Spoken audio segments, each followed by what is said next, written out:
آج ہم بات کر رہے ہیں قرآن مجید کی سورۃ البقرہ کی آیت 87 پر۔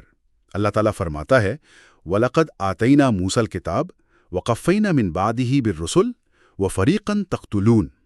اس کا خلاصہ یہ ہے کہ اللہ نے موسیٰ کو کتاب دی، پھر لگاتار رسول بھیجے، عیسیٰ بن مریم کو کھلی نشانیاں دیں، روح القدس سے مدد کی، لیکن جب بھی کوئی رسول وہ بات لایا جو ان کی مرضی کی نہ تھی تو تکبر کیا، کچھ کو جھٹلایا اور کچھ کو قتل کرنے لگے۔ تو آج ہماری گفتگو کا مرکز یہی آیت ہے اور ہم اس کو سمجھنے کی کوشش کریں گے فراہم کردہ تفسیر انبیاء سے یہود کا سلوک کے اقتباسات کی مدد سے۔ مقصد یہ دیکھنا ہے کہ متن بنی اسرائیل اور انبیاء کے تعلق کو کیسے پیش کرتا ہے۔ جی، آیت شروع ہوتی ہے موسیٰ علیہ السلام اور تورات کے ذکر سے، اور پھر فرمایا وَقَفَّيْنَا مِن بَعْدِهِ بِالرُّسُلِ، یعنی ان کے بعد آپ کہہ لیں ایک تسلسل سے انبیاء آئے۔ تفسیر میں نام بھی ملتے ہیں جیسے یوشع علیہ السلام، شموئیل، داؤد، سلیمان اور پھر زکریا، یحییٰ علیہ السلام۔ ایک لمبی فہرست ہے۔ اچھا، پھر خاص ذکر آتا ہے عیسیٰ بن مریم علیہ السلام کا اور انہیں البینات یعنی کھلی نشانیاں دینے کا۔ تو یہ بینات کیا تھیں؟ کیا یہ معجزات تھے؟ جی ہاں، تفسیر کے مطابق بینات سے مراد نبوت کی واضح دلیلیں ہیں، جیسے وہ مشہور معجزات مادرزاد اندھوں کو بینائی دینا، کوڑیوں کو شفا دینا، اللہ کے حکم سے مردوں کو زندہ کرنا۔ کچھ مفسرین نے البتہ یہ بھی کہا ہے کہ اس سے مراد انجیل ہے، اور پھر ان کی خاص مدد کا ذکر ہے وَأَيَّدْنَاهُ بِرُوحِ الْقُدُسِ سے۔ روح القدس سے، یہ خاص تائید۔ اس کی کیا وضاحت کی گئی ہے؟ یہ کیا ہے؟ اس کی مختلف تشریحات ملتی ہیں۔ ایک بہت نمایاں تفسیر یہ ہے کہ اس سے مراد جبرائیل علیہ السلام ہے، جو اللہ کے حکم سے حضرت عیسیٰ کی حفاظت اور رہنمائی کرتے تھے۔ یہ ایک طرح سے غیر معمولی الہی مدد کی نشانی تھی۔ اچھا، ایک اور پہلو ان کی خاص طہارت اور پاکیزگی کا ہے، جیسے حدیث میں بھی آتا ہے نا کہ حضرت مریم اور حضرت عیسیٰ علیہ السلام وہ پیدائش کے وقت شیطان کے مس سے محفوظ رکھے گئے۔ تو یہ سب اللہ کی طرف سے خاص تائید اور حفاظت تھی۔ یہ تو واقعی بڑی اہم بات ہے، یعنی اتنی واضح نشانیاں، اتنی خاص مدد، لیکن پھر آیت فوراً ہی ایک بالکل آپ کہہ لیں الٹ رد عمل بتاتی ہے۔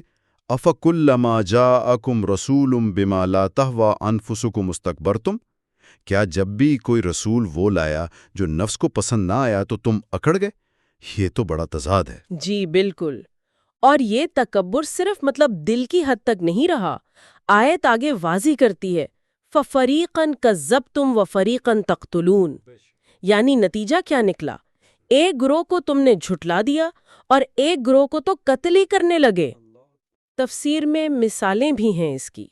جھٹلائے جانے والوں میں جیسے حضرت عیسیٰ علیہ السلام کا ذکر ہے اور نبی آخر الزماں صلی اللہ علیہ وسلم کا، اور جنہیں قتل کیا گیا ان میں حضرت زکریا اور حضرت یحییٰ علیہ السلام جیسے عظیم انبیاء کے نام آتے ہیں۔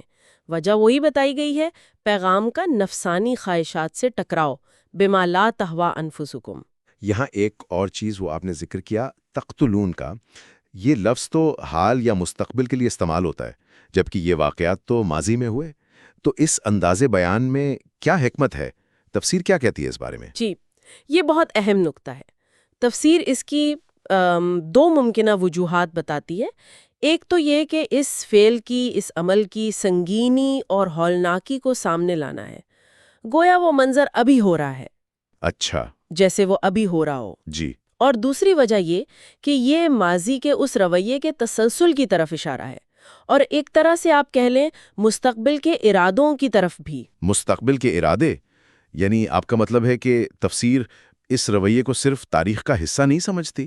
ہاں بالکل، تفسیر اسی تقتلون کے ذیل میں نبی آخر الزماں صلی اللہ علیہ وآلہ وسلم کے خلاف جو سازشیں ہوئیں ان کا ذکر کرتی ہے، جیسے وہ لبید بن عاصم یہودی کا جادو کرنے والا واقعہ ہے، یا خیبر میں وہ یہودی عورت جس نے گوشت میں زہر ملایا تھا۔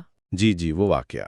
اگرچہ آپ صلی اللہ علیہ وآلہ وسلم نے اس عورت کو معاف کر دیا تھا، لیکن کہا جاتا ہے کہ زہر کا اثر آپ کی وفات تک باقی رہا۔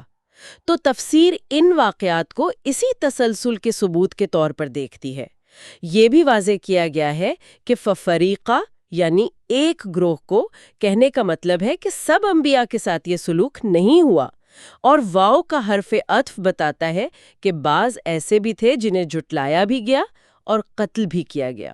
تو خلاصہ یہ ہوا کہ یہ آیت اور اس کی تفسیر ایک ایسے پیٹرن، ایک ایسے طرز عمل کو بیان کر رہی ہے جہاں الہامی رہنمائی ملی، معجزے دیکھے، لیکن جب پیغام ذاتی خواہشات سے ٹکرایا تو رد عمل کیا تھا؟